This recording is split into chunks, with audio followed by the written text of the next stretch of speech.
Okay okay okay Manikyalarao గారు ఏమంటారు ఏంటి ఇప్పుడు అంటే మనము అంటే ఈ ఈ ఈ స్థాయిలో అంటే అతి త్వరలో ఇలాంటి చర్చలు మనం పెట్టుకుంటామని నేను అనుకోలేదు యాక్చువల్గా. ఎందుకంటే గతంలో మనం చాలాసార్లు చర్చించుకున్నాము, మీరు కూడా మన డిస్కషన్లో కూర్చున్నారు. ఇలాంటి హత్యలు అత్యాచారాలు వైసీపీ ప్రభుత్వంలో జరిగే దానిపైన మనం చర్చించుకున్నాం చాలాసార్లు. సో టూ ఇయర్లీ కూటమి ప్రభుత్వం ఏర్పడి 36 రోజులు అయిపోయినట్టుంది. సో ఇలాంటి చర్చలు మనము చర్చించుకుంటాము అని అనుకోలేదు నేను. అంటే మళ్ళీ ఇంత సడన్గా ప్రభుత్వంని ప్రశ్నించే అవకాశం వస్తుందని నేను అనుకోలేదు. మరి ఈ పరిణామాలు. నమస్కారం అండి మీకు, ప్యానెల్లో ఉన్న పెద్దలందరికీ నమస్తే అండి. శేఖర్ రెడ్డి గారు మాట్లాడేటప్పుడు కొంచెం మీరు ప్రశాంతంగా జాగ్రత్తగా విన్నారు. అట్లాగే మా పూరి తిరుపతిరావు గారు మాట్లాడేటప్పుడు పాపం మాట్లాడటానికి కూడా అవకాశం లేదు, నన్ను మాట్లాడటానికి అవకాశం ఉంది. మీలాంటి వాళ్ళు ఇంత తొందరగా ఇలాంటి చర్చలు జరగకూడదు అని చెప్పేసి భావించినందుకు చాలా సంతోషం. మేము అధికారంలోకి వచ్చి ఇప్పటికీ 30-40 రోజులు అవుతాం. 2014 ముందు 2014 నుంచి 19 దాకా ఆంధ్రప్రదేశ్ లో హత్యల గురించి, అత్యాచారాల గురించి, దాడుల గురించి, రోడ్డు మీద రేపుల గురించి, డోర్ డెలివరీల గురించి మనం ఎప్పుడు కూడా మాట్లాడుకోవాలి. 2019 నుంచి 24 వరకు జగన్మోహన్ రెడ్డి అధికారంలోకి వచ్చిన తర్వాత ఇందాక లెక్కలు చెప్తున్నారు కదా, నేను కొన్ని వందలు వేలు చెప్తా, మీరు టైం కనుక ఇవ్వగలిగితే. ఇదిగో నేను ఒక పెద్ద ఇది పెట్టుకునే ఉన్నా లిస్టు, నేరాల లిస్టు, ఇది బుక్ మొత్తం వ్యక్తిగతమైంది, చదవమంటే చదివిస్తా. ఎక్కడ హత్య జరిగింది, ఎక్కడ అత్యాచారం జరిగింది, ఎక్కడ రోడ్డు మీద రేపులు జరిగినాయి, ఎక్కడ పోలీస్ స్టేషన్ పక్కన రేపులు జరిగినాయి, ఎక్కడ రైల్వే స్టేషన్ లో రేపులు జరిగినాయి, ఏం జరిగినాయి అనేది మొత్తం లిస్టు. దళితులకు సంబంధించింది సపరేట్, ఇది దళితులకు మీద, బీసీల మీద, ఇట్లాంటివన్నీ కూడా చాలా ఉన్నాయి. నేనేమంటానంటే ఈ రోజు వినుకొండలో జరిగినటువంటి దారుణమైనటువంటి హత్యని మేము ఖండిస్తా ఉన్నాం. ఇలాంటి దారుణమైనటువంటి హత్యలు ఎక్కడా కూడా జరగకూడదని కోరుకుంటా ఉన్నాం. ప్రభుత్వం కూడా వాటి మీద దృష్టి పెట్టింది, భవిష్యత్తులో జరగకుండా చూస్తామని చెప్పేసి హామీ ఇస్తా ఉన్నాం. నెంబర్ 1. నెంబర్ 2, రాష్ట్రంలో గతంలో ముఖ్యమంత్రిగా ఉన్న జగన్మోహన్ రెడ్డి ఒక దళితుడిని అత్యంత దారుణంగా, ఎవరో కాదు, పక్కన వాళ్ళు కాదు, ఒక సామాన్యులు కాదు, ఎక్కడలాగా జలాని రషీద్ లాగా స్నేహితులు కాదు, తాగి అల్లరిచల్లరుగా తిరిగేవాళ్ళు కాదు, ఒక ఎమ్మెల్సీగా ఉన్నటువంటి వ్యక్తి, ఒక చట్టసభలో ప్రాధాన్యత వహించేటువంటి వ్యక్తి, ప్రాతినిధ్యం వహించేటువంటి వ్యక్తి అత్యంత దారుణంగా కూలబొడిసి, కత్తితో పొడిచి, రాడ్డుతోటి మర్మవ్యాలు మొత్తం కూడా కూలబొడిసి చంపి డోర్ డెలివరీ చేస్తే నేను వేరే విషయాల జోలికి వెళ్ళను.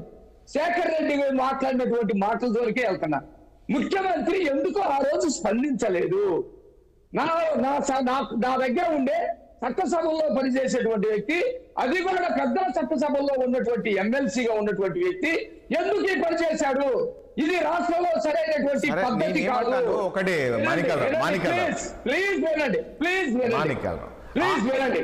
ఆ రోజు జగన్మోహన్ రెడ్డి తప్పు చేశారు కాబట్టే ప్రజలు తీర్పిచ్చారు. నేనేం అడుగుతున్నాను, తీర్పిచ్చారు, ఆయన చేశారు కాబట్టి. సో మీరు కూడా ఎందుకు మళ్ళీ పదే గతంలో ఆయన అయిపోయింది, మీకు ఇచ్చారు, మీరు కూడా ఆ రకంగానే ఉంటే ఎట్లా? మీరు స్పందించండి. జగన్మోహన్ రెడ్డి స్పందించండి, మీరు స్పందించండి.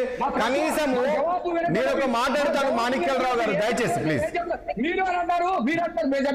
మాణిక్యాలరావు గారు కనీసం ఈ స్టార్టింగ్ లో ఎంట్రోలో చెప్పారు, కనీసం స్థానిక ఎమ్మెల్యే కూడా కనీసం పరామర్శించలేదు మాణిక్యాలరావు గారు. దయచేసి నేను ఒకటి అడుగుతున్నా, నేనేమంటున్నా, గతంలో వాళ్ళు చేసినట్లు మీరు ఎందుకు చేస్తున్నారు అని. కనీసం ఆ రోజు జరిగిన ఘటన పైన స్థానిక ఎమ్మెల్యే వెళ్ళింటే బాగుండేది కదా. డిబేట్కి పిలవండి మమ్మల్ని. నేను గతంలో కూడా మీతో చాలా డిబేట్ చేశాను, మా మాట వినేటట్టయితే మీరు డిబేట్కి పిలవండి. నేనేమంటున్నా, స్పందించలేదా? ప్లీజ్ ఒకటి మాణిక్యాలరావు వినండి ప్లీజ్. మినిస్టర్ గారు స్పందించారా లేదా? ఎమ్మెల్యే జీ ఆంజనేయులు స్పందించాడా లేదా? ఏంటి మీరు అనుకున్న వాళ్ళు స్పందించాలా? రెచ్చగొట్టాలా? తగాదాలు పెట్టాలా? గతంలో లాగా హోమ్ మినిస్టర్ గారు అంటే వనిత అనుకున్నారా? హోమ్ మినిస్టర్ గారు అంటే సుచరిత అనుకున్నారా? ఒక ఆడపిల్ల రైల్వే స్టేషన్ లో కూర్చొని రేపుకు గురవటానికి అవకాశం ఇచ్చేటట్టు కూర్చొంది కాబట్టి రేపు చేశారని హోమ్ మినిస్టర్ మాట్లాడిందా? ఇది చాలా దారుణమైనటువంటి సంఘటన. ఇలాంటి సంఘటనలు కనుక చేస్తే నాకు తీస్తామని అనిత మాట్లాడింది. ఇలాంటి సంఘటన ఇక్కడ మా నియోజకవర్గంలో జరగటం అత్యంత దారుణం. ఇలాంటి సంఘటనలు జరగకూడదు. ఖచ్చితంగా తప్పు చేసిన వాడిని శిక్షిస్తామని చెప్పేసి స్థానిక ఎమ్మెల్యే మాట్లాడాడు. ఇంకెవరు మాట్లాడాలి? ఏం మాట్లాడాలి? ముఖ్యమంత్రి మాట్లాడితే ఆ ముఖ్యమంత్రి మాటలు తీసుకెళ్లి ఇదిగో ఇప్పుడు జగన్మోహన్ రెడ్డి శవయాత్రకు బయలుదేరినట్టు మాట్లాడాలా? నాకు తెలీదా? నేను అడిగినట్టు ఆయన సూటిగా అడిగాడు, నేను సూటిగా సమాధానం చెప్తున్నా. అమర్నాథ్ అనే పిల్లగాడిని, బీసీల పిల్లగాడిని పెట్రోల్ బస్ తగలబెడితే హోమ్ మినిస్టర్ మాట్లాడిందా? ముఖ్యమంత్రి మాట్లాడాడా? ఎందుకు మాట్లాడలేదు? బాధ్యతాయుతంగా ఇప్పుడు మేము మాట్లాడుతూ ఉన్నాం, మేము ఖండిస్తా ఉన్నాం. మా హోమ్ మినిస్టర్ ఖండించింది, మా ఎమ్మెల్యే ఖండించారు, మా మంత్రులు ఖండించారు. అనేకమైనటువంటి ఈ చట్ట ప్రకారంగా ఇక్కడ జరగకుండా చూస్తామని కూడా చెప్పాం. చంద్రయ్య అనే అతన్ని వైసీపీ నాయకులు, వేరే వాళ్ళు కాదు, ఎంపీపీ స్థాయి మనిషి గొంతు మీద కత్తి పెట్టి కర్ర కోస్తా ఉంటే మా మాటలో ముఖ్యమంత్రి మాట్లాడారా? ఆ రోజు పరామర్శకెళ్ళాడా? నేను అదే చెప్తున్నాను. మాణిక్యాలరావు గారు నేను ఏమంటున్నా, ఆ రోజుల్లో అది వద్దంటున్నా. నేను స్టార్టింగ్ లో మీరు అనుకున్నా మనం వద్దు అనుకుంటున్నాం. గతంలో జరిగినవి వద్దు చెప్తున్నా. మీరు ఆయన అడిగే ప్రశ్నలకి నేను ఏమంటున్నాను, జిలానీ రషీద్ వైసీపీ నాయకుడు ఆయన ఒప్పుకున్నాడు. రషీద్ తెలుగుదేశం నాయకులు జిలానీ అని ఆయన ఏదో అపవాదం చేశాడు. నేను చెప్తున్నా వాళ్ళిద్దరూ వైసీపీ నాయకులు కాదు, వాళ్ళిద్దరు జులాయిగా తిరిగేవాళ్ళు. వైసీపీ నాయకుడైనటువంటి బోలా బ్రహ్మనాయుడు దగ్గర ఉన్నటువంటి పవన్ అనే అతని దగ్గర సరదాగా వెళ్ళేవాళ్ళు తప్ప వైసీపీలో నాయకులు కాదు వాళ్ళు. ఏ స్థాయి నాయకులు? కిషోర్ లాంటి నాయకుడా, లేకపోతే చంద్రయ్య దగ్గర ఎంపీపీ లాంటి నాయకుడా, అనంతబాబు లాంటి ఎమ్మెల్సీ కాదు వీళ్ళు. చెప్పాలండి, వైసీపీలో కూడా కార్యకర్తలు కాదు వాళ్ళు. గత కరెక్ట్గా సంవత్సరం క్రితం వాళ్ళిద్దరు మంచి స్నేహితులు, వాళ్ళిద్దరు కొట్టుకున్నారు, వీరు బాటిలతో పొడుచుకున్నారు. పోల బ్రహ్మనాయుడు దగ్గరికి వెళ్ళారు. పోల బ్రహ్మనాయుడు ఒకరికి సపోర్ట్ చేశాడు, ఒకరికి వ్యతిరేకించి జైల్లో పెట్టించాడు. జైలు నుంచి వచ్చిన తర్వాత మళ్ళీ అదే రోజు చేశాడు. ఇదంతా కారణం ఒకటి. మాణిక్యాలరావు గారు నిన్న జగన్మోహన్ రెడ్డి గారు మాట్లాడుతూ ఏమంటారంటే, ఎస్పీ మారారు, ఎస్పీ మొన్నటి వరకు ఎస్పీ ఉండే, ఆ ఎస్పీ మారిన వెంటనే ఇది జరిగాయి అంటే గతంలో ఉన్న ఎస్పీ చేయనీయలేదు. సో ఈ ఎస్పీ వచ్చినాక ఇలాంటి దారుణాలకు ఒడిగట్టారు అని పాత కక్షలను మీరు అంటున్నారు.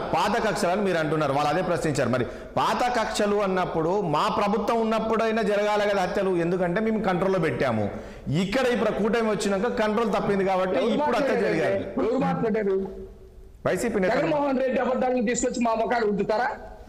వాళ్ళ ప్రభుత్వంలో హత్యలేదని చెప్పింది అన్ని అదే పల్నాడులో విక్రమ్ అనే కుర్రవాడిని తీసుకొచ్చి పోలీస్ స్టేషన్ పక్కన చంపేశారు. అదే నర్సరాపేటలో నడి రోడ్డు మీద ఒక ముస్లిం అతన్ని చంపేశారు. జగన్మోహన్ రెడ్డి అబద్ధాలు మా దగ్గర తీసుకొని చెప్తారండి. జగన్మోహన్ రెడ్డి ఒక్కరోజైనా నిజం చెప్పాడా? నిన్న ఎందుకు పరిగెత్తుకుంటూ వెళ్ళేవాడు గతంలో ఎందుకు వెళ్ళలేదు? ఆయన శవరాజకీయాల కోసం వెళ్తా ఉంటే చర్చలు పెడతా ఉన్నారు మీరు. శవరాజకీయాలు నేను చెప్తా కదా, కొన్ని జైలు ఉన్నాయి, వేలు దళితుల మీద దాడులు, హత్యలు, అత్యాచారాలు, పేరు తెలివారు, సామూహిక అత్యాచారాలు ఇన్నున్నాయి. ఈ రోజు కూడా ఈ రషీదు జలాని నిన్న మాట్లాడినటువంటి మాటలు, అమ్మా అతనికి సంబంధం లేదు కదా అని ముఖ్యమంత్రి జగన్మోహన్ రెడ్డి మాజీ ముఖ్యమంత్రి మాట్లాడితే ఆ సంబంధం లేదయ్యా అని వాళ్ళిద్దరు బాగుంటారయ్యా, చాలా ప్రేమగా ఉంటారయ్యా, కలిసి తింటారయ్యా, కలిసి తిరుగుతారయ్యా అని కూడా మాట్లాడింది. ఆ వీడియోలన్నీ రిలీజ్ అయింది. ఎందుకు ఈ రాజకీయాలు, చట్ట రాజకీయాలు, శవ రాజకీయాలు? నిజంగా అంత ఆందోళన చెందిన వ్యక్తి అయితే ఈ రాష్ట్రం పట్ల శాంతి భద్రతలు ఉన్నాయా? ఈ రాజకీయ సంఘటనలు జరగడానికి కారణం ఏంటి? మేము విశ్లేషిస్తా ఉన్నాం. గంజాయిని విచ్చలవిడి చేశారు, ఎమ్మెల్యేల చేత అందించుకున్నారు. ప్రతి ఊర్లో, ప్రతి స్కూల్లో చిన్న పిల్లల దగ్గర కూడా గంజాయి దొరికేటట్టు చేశారు. ఆ గంజాయి మొత్తం ఎవరేం చేస్తున్నారో కూడా తెలియనటువంటి పరిస్థితి రాష్ట్రంలో నెలకొంది. మా హోమ్ మినిస్టర్ అయిన తర్వాత గంజాయి మొత్తాన్ని కూడా అరికట్టాలి, ఎక్కడ గంజాయి ఉండటానికి వీల్లేదని చెప్పేసి హోమ్ మినిస్టర్ గంజాయి మూలాలు లేకుండా చేతి కోసం ప్రయత్నం చేస్తాము. ఈ గంజాయి ఉన్నంత కాలం కొంతకాలం కూడా జరిగే అవకాశాలు ఉన్నాయి. జరగకుండా చేసేటువంటి ప్రయత్నాలు మేము చేస్తా ఉన్నాం. మాణిక్యాల ఒక నిమిషం ప్లీజ్. రాజకీయాలు చేసుకుంటా మాట్లాడతానికి సిగ్గుపడతా? ఒక్కరోజు ఇస్తాను శేఖర్ రెడ్డి గారు, ఇస్తాను శేఖర్ రెడ్డి గారు, ఇస్తాను ప్లీజ్. ఒక్కరోజు దళితులు చెప్పినప్పుడు కానీ ఇప్పుడు ఒక విషయం అంటే ఒక విషయం మా మాణికల్రావు గారు నిన్న జగన్మోహన్ రెడ్డి మాట్లాడుతూ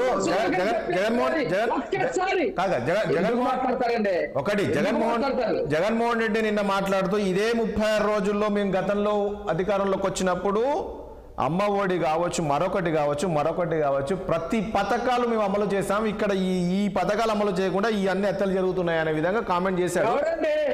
ఈ 30 రోజుల్లో అమరావతికి సంబంధించి మూలపడేస్తే అమరావతి నిర్మాణాన్ని వేగవంతం చేస్తా ఉన్నాం. ఈ 30 రోజుల్లో పోలవరాన్ని వాళ్ళు కట్టకుండా ముంపుకి గురి చేస్తే విదేశీ నిపుణులు తీసుకొచ్చి అక్కడ మొత్తం కూడా పరిశీలించి త్వరగతిన పోలవరాన్ని పూర్తి చేయడం కోసం ప్రయత్నిస్తా ఉన్నాం. పోలవరం ఎడపల్లోని చంద్రబాబు నాయుడు గారు వెళ్ళి పరిశీలించారు. విమానాశ్రయాలకు సంబంధించి మాణికల్రావు గారు ప్లీజ్, శేఖర్ రెడ్డి గారు ఒకసారి కృష్ణాంజలి